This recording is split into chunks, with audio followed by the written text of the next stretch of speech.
मिश्रा जी नमस्कार। अ, मैंने कल रात में आपको एक ट्विटर का एक लिंक भेजा था। रात में, काफी रात में भेजा, 11 साढ़े 11 पे। मैं उस समय जग रहा था, मैंने वही तुरंत मैसेज आपको दिया था। उसी समय मेरे पास इतने फोन आ रहे थे, इतने मैसेज आ रहे थे, मैं जवाब नहीं दे पा रहा था क्योंकि वो जो मैं लिंक संगठन मैंने में था। जी, वो तो लिंक मैंने विनय जी एक कहीं से सेकंड, मिला। मैंने वो सवाल किया कि जो लोग शिक्षा मित्र को शिक्षक मानने के लिए तैयार नहीं है, उन लोगों ने एक धरना खत्म करा दिया। जो शिक्षक ही मानने को तैयार नहीं है, शिक्षा मित्र शिक्षक की दृष्टि में ना आए, वो कह रहे हैं हम शिक्षा मित्र का भला कर देंगे। मैं ये सवाल पहला कर रहा हूं कि जो शिक्षा मित्र का विरोध कर रहे हैं, सरकार में विरोध कर रहे हैं, लेटर दे रहे हैं कि शिक्षा मित्र शिक्षक की दृष्टि में गिना न जाए, वो कह रहे हैं हम शिक्षा मित्र को नियमित कराएंगे। तो मैं समझ नहीं पा रहा हूं ये खेल क्या हो रहा है। और मैंने जब आपसे 5 बजे बात की थी तो मैंने कहा एक संगठन ने धरना वापस ले लिया है, देर रात सरकार इसको भी हटा देगी। आप तो गवाह हैं। मैं कैसे कहता, मैं दिन भर इन सरकारों के मध्य रहता हूं और ऐसी सरकारों के मध्य रहता हूं जो किसी की ना सुनते हैं ना समझते हैं। मैं जानता हूं सरकारों का रवैया। एक मिश्रा जी संगठन को लेटर देके उन्होंने साबित कर दिया था कि शिक्षा मित्र जा चुका है।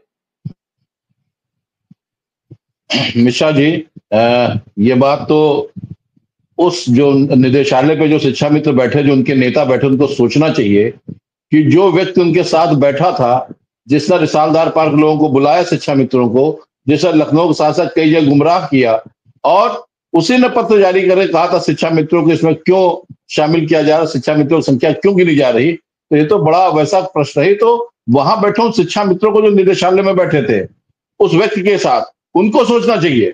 और ये तो वही व्यक्ति है ना, हमने कल भी आपको बताया था कि जब प्रदेश का पूरे प्रदेश में अफरा तफरी मची थी, ऑनलाइन अटेंडेंस का दबाव पड़ रहा था, सारे संगठन का अनुदेशक शिक्षा में तो शिक्षकों के मोर्चा बना था। मोर्चा बनने के बाद जब पूरी मजबूती से लड़ाई लड़ी जानी थी, तो यही संगठन जाके सीधे अपर मुख्य सचिव, प्रमुख सचिव बेसिक शिक्षा के पास चला गया था और जाके ऑनलाइन अटेंडेंस पोस्टपोन करा दी थी। जबकि उससे पहले माननीय मुख्यमंत्री जी का वो आया था, उनका वर्जन भी आया था माननीय मुख्यमंत्री जी का, कि जो भी शिक्षकों की समस्याएं हैं उन्हें समस्या नहीं होनी चाहिए, उनके समस्याओं का समाधान किया जा। नमस्कार साथियों, स्वागत है आप सभी का आज की इस नई वीडियो में। ये वीडियो आप सभी शिक्षा मित्र साथियों के लिए काफ़ी ज़्यादा महत्वपूर्ण होने वाली है। साथियों, इस वीडियो के माध्यम से आप सभी के बीच में हाल ही के अंदर की कुछ खबरें साझा करेंगे जो कि आपके समायोजन की पॉइंट ऑफ व्यू से बेहद ही महत्वपूर्ण है। सभी साथी वीडियो को पूरा देखें। चैनल को अभी तक आपने सब्सक्राइब नहीं किया है, सब्सक्राइब भी कर लें। अब चलते हैं अपडेट पर। चाहिए त्वरित कार्रवाई पर किया जाए।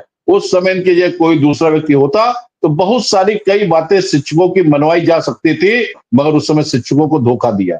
अब शिक्षकों को धोखा देने के बाद शिक्षा मित्रों के खिलाफ एक पत्र जारी किया।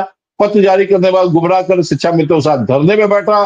धरने पे बैठने के बाद इस धरने को तोड़ने का प्रयास किया कि जो इतना बड़ा इको गार्डन में धरना चल रहा था, इसको उसने खराब करने का प्रयास किया।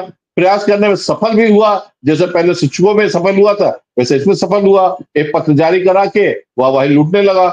और आप खुद सोचिए कि अगर ये चीजें ना होती, और ये तो उनके नेताओं को सोचना चाहिए, जो मोबाइल बंद कर दिए, जो फोन काट रहे हैं, उनको सोचना चाहिए कि उनका भला करने वाला कौन है। वो भला नहीं करने वाला, सत्यानाश करने वाला। वहां के जो शिक्षा मित्र गए थे, उन्हें भी सोचना चाहिए कि ये मामला संगठन संगठन खेलने का नहीं था। ये मामला एक जगह जहां पे इतना बड़ा विशाल शिक्षा मित्रों का समुदाय इकट्ठा था, वहां उपस्थित होने का था। वहां उपस्थित ना हो पाते तो वहां जाने का नहीं था डायरेक्टर ऑफिस। उसके बाद भी लोग गए। जहां तक इसकी बात है कि जब जो धरने होते हैं, अंत में वार्ता के बाद ही कोई भी समाधान निकलता है। जहां तक दूसरे धरने की बात थी, तो ये बात आप भी जानते हैं कि बारिश भी हुई थी। जो बसें आई थी, बसें आने का भी एक दिन के लिए वो तय करके लाए थे। बसों के अंदर रुकना इतना संभव नहीं था, 2 दिन बसें रोकी जाती। धरना समाप्त करना ही, या धरना अगर कोई वार्ता ना होती तो धरने को मैंने पहले बताया था मंडल स्तर पर चलाया जाना चाहिए था। पहले आसपास के मंडल, फिर दूसरे मंडल। मगर जो वार्ता हुई, अभी निगम जी से हमारी बात नहीं हो पाई थी, उनका पत्र ही मिला था जिसमें काफी कुछ चीजें हमको पढ़कर मैंने समझा कि क्या। निगम जी ने अभी मैसेज दिया है, वो डॉक्टर साहब के यहाँ बैठे हैं, अगर वो फ्री हो गए तो जरूर आएंगे। और निगम जी से मेरी देर रात बात हुई थी तो मैंने कहा इसका सर कुछ निराकरण कराइए। मैंने निगम जी को रात ही 11 बजे फोन किया था और विस्तृत बातचीत हुई थी, क्योंकि लगातार मैं शिक्षा मित्रों की नाराजगी देख रहा था कि रुख बढ़ता चला जा रहा है। और चूंकि सब बारिश में भीगे हुए थे तो नाराजगी जाहिर थी, कोई खास बात नहीं है। जी निगम जी तो दिन में ही लगे थे हम लोग के साथ, हमारे साथी थे निगम जी। हम लोग एक साथ ही धरना स्थल में गए थे और एक साथ हम लोग धरना स्थल से निकले हैं। निगम जी को